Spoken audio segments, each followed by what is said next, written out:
Okay, so you've seen me build a few assignments underneath Classwork. You've seen me rearrange a few assignments under Classwork and create some topics. Let's go back to our other classroom and let's talk a little bit more about what we have to do in the Classwork tab. So let's go to Mr. Moore's test class. We're going to go to Classwork, and you'll see that I've already built some assignments in here. And one of the first things I want to do is under this introduction, it'll show me when I posted it immediately.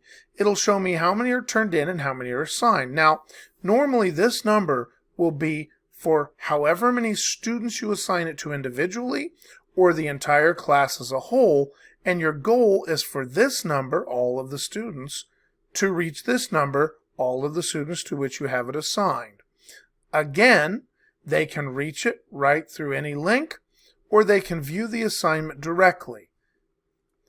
In this case, this is all that's in that assignment. It's worth 100 points. And if I need to, I can go in and edit it. All I have to do is make sure that I save it when I'm done. So let's go back to our classroom, to our classwork, and let's take a look at reading reflection for week 1. You'll notice in this case it has some specific directions, but it also has a rubric. So let's go ahead and let's talk about that rubric. If I go in and edit the assignment, the rubric is right down here. All you have to do to add a rubric is click Add a Rubric. And in my case, I have added a 3-point rubric that gives 1 point for this, 2 points for this, 3 points for this, and I explain for the student what's required to get it completed and to get full credit. Again, if I need to, when I get the grades for this, I can export this to Google Sheets. So that's going to be one of the ways that I can take the grades out of Google Classroom and move those grades into Google Sheets or even into another program by exporting as a CSV. But that's okay. That's a little bit more advanced than we're talking about today. If I want to edit it, I can edit it at any time. You can also use the check plagiarism function, but you're going to want to make sure that you use that sparingly, and you're going to have to research that just a little bit more than what we have time for here. Additionally, if you don't want to drag the topic to change its location, maybe I want this topic under week 2 rather than reading reflection, I can change that right here. I can change the due dates, including the times. I can change who it's assigned to if I had more than one student. So we're going to save all the changes to that document, and we can see the list of student work if students had done it as enrolled in the class. We can sort them by last name, sort them by first name, or what's nice is sort them by status, which means how much of it they have done or how much of it they haven't done.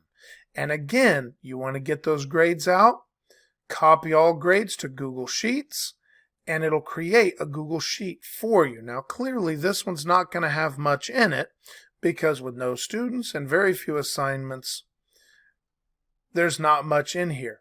But as you get used to the program, that becomes a great option. Or if you prefer, download it to a CSV, which means it opens in an Excel file, and that Excel file can be worked with like everything else.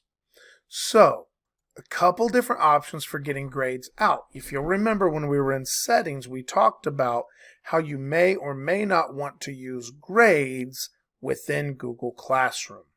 Now, once you have a document that's turned into you, you can return it, you can grade it, you can give it feedback. But that's down the road just a little bit. So, let's go back, and in Classwork, we can see that Google Classroom connects to Google Calendar, connects to Class Drive folder. It can be arranged, rearranged, moved up, moved down, reworked. It can be even set underneath other components.